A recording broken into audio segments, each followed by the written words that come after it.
Have you ever thought about our world, what our world would look like if we didn't live in the European Union? How our day-to-day would look like? Well, probably not. And why would you? Because there are so many different things in our day-to-day life that are part of the European Union that are so normal for us that we don't even think about it. For example, if you think of traveling without border controls, food quality standards, studying abroad, or no roaming fees. I mean, hello. The list goes on. I certainly didn't think about it for quite some time. And as Arthur said, I spent a year in New Zealand. And it was then that I kind of realized how much I was used to all of these European perks. And I know that I remember looking at the globe and seeing New Zealand, as this little island in the middle of the ocean, and realizing that you can't just take the train to go to another country. You can't just travel anywhere. It's not possible. And I felt kind of, disconnected to the European history because I thought, well, it's my normality. And also because the town I was living in had the oldest building that was in the town was barely 200 years old. And everyone was so proud. We have a building that's like 200 years old. Well, I grew up in a house that was over 200 years old. So I was like, yeah, okay, great. And it's during that time that I had the sensation of feeling really European and of also needing a connection to history. And so I think that this experience that I had, others of you also had. And we're so really used to everything that comes with the European Union that we don't necessarily think about a reality where there is no EU. Because even our national politics is often structured by the European institutions, like the Parliament, the Commission, or even the Council. We do not only vote our national representatives, we also vote our European ones. And we have a European Court of Justice that ensures that the rule of law is upheld. So, by painting this picture, one could think that everything is already accomplished. The European project is done, we've had everything, great, perfect. So why would I talk about Europe when it's basically already perfect, Why would I talk about this old idea? Because the underlying idea of the European Union and of a united Europe is that it's first and foremost a counter-proposal to the devastating experience and the destruction of war. And also in a broader sense, it is a counter-proposal to the way we used to do and think about certain things. So the European idea inspires people to go further, to think the unthinkable and to rethink the way we are living. It inspires people to create a different future. In short, it inspires a counter-proposal to the challenges that we face today. For example, the climate crisis, the COVID-19 pandemic, the war in Ukraine, even inflation. And so in that sense, the European idea is still very current today. But the European idea is not new, as I've said before, So by taking a short walk through history, I want to demonstrate how it has, time and again, worked as a counter-proposal. First of all, let me define what do I mean by European idea. It is most importantly the idea of peace. The fact that sovereign states sign treaties to ensure that they will no longer fight each other.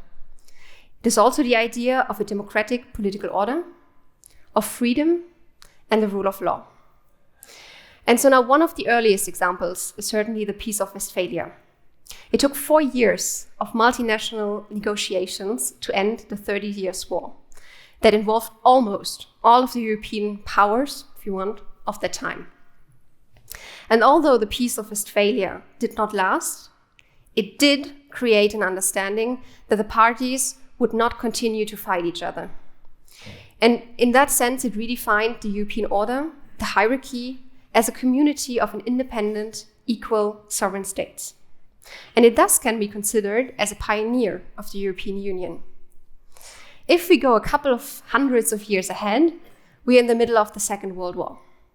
And there was a man called Altiero Spinelli who was imprisoned in 1927 for 10 years because he had communist beliefs.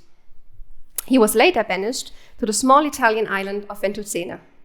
His experience of wrongful imprisonment, of the cruelty and the devastation of the Second World War led him to think of a different future, of a counter-proposal to this cruel reality. So in 1941, he and 2 other inmates wrote the Ventotene Manifesto. The manifesto was secretly written on cigarette paper, hidden in a roast chicken, smuggled back to the mainland, and then multiplied by their wives. I mean, come on, that's a great story. And they outlined in this manifesto the creation of a free, united, and democratic European Union. Ideas that still guide our European Union of today. Altiero Spinelli and his inmates were thus co-creators of our European Union. And he also created a movement of European federalists that still advocates for the European idea today. Only a couple of years later, in the late 1940s, the Council of Europe was founded in Strasbourg. It was the first time there was a European institution. It was the first European institution that we had. And it was founded in a response to the effects of not 1, but 2 world wars that marked Europe through that time. People then were convinced that the different European countries needed to work together to ensure peace, democracy, and human rights. To this day, it is still one of the main organizations that ensures that human rights and the rule of law are complied with. The creation of the European Court of Human Rights in 1950 as one of its institutions is based on this idea that no individual ever should suffer from injustice through its state, which obviously was the case in the Second World War.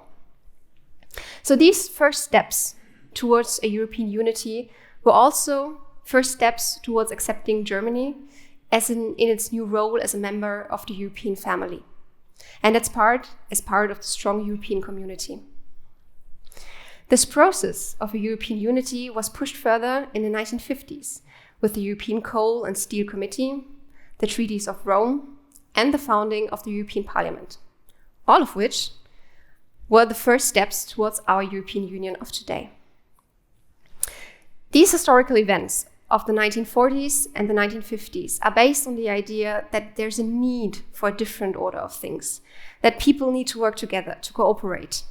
And the experience of especially the Second World War led people to rethink politics, to create a different future.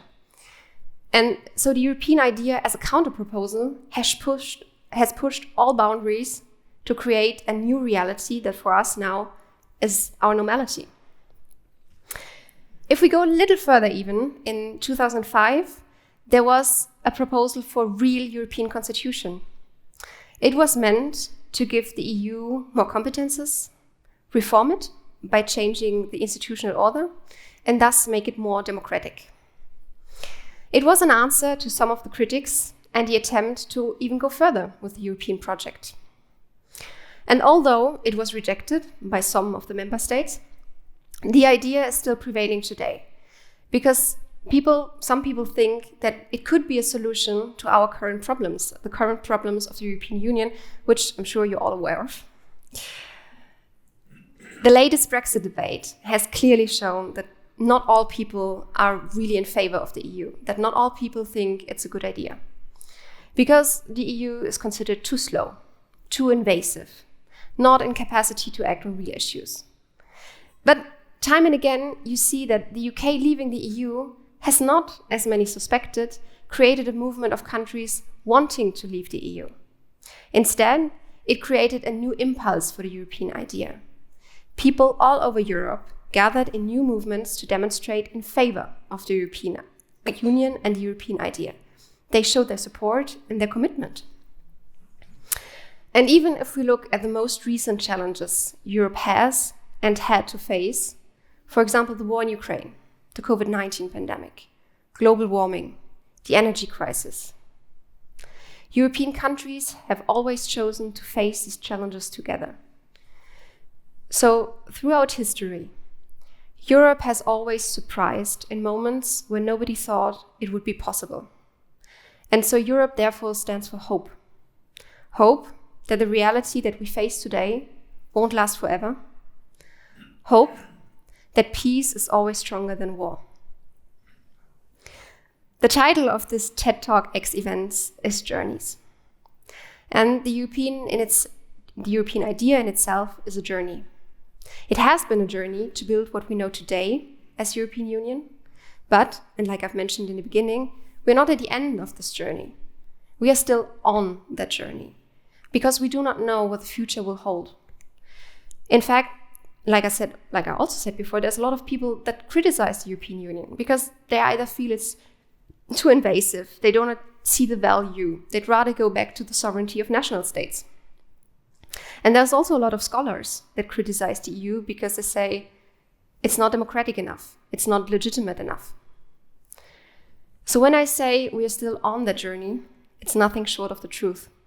Because the European Union that we have today might change.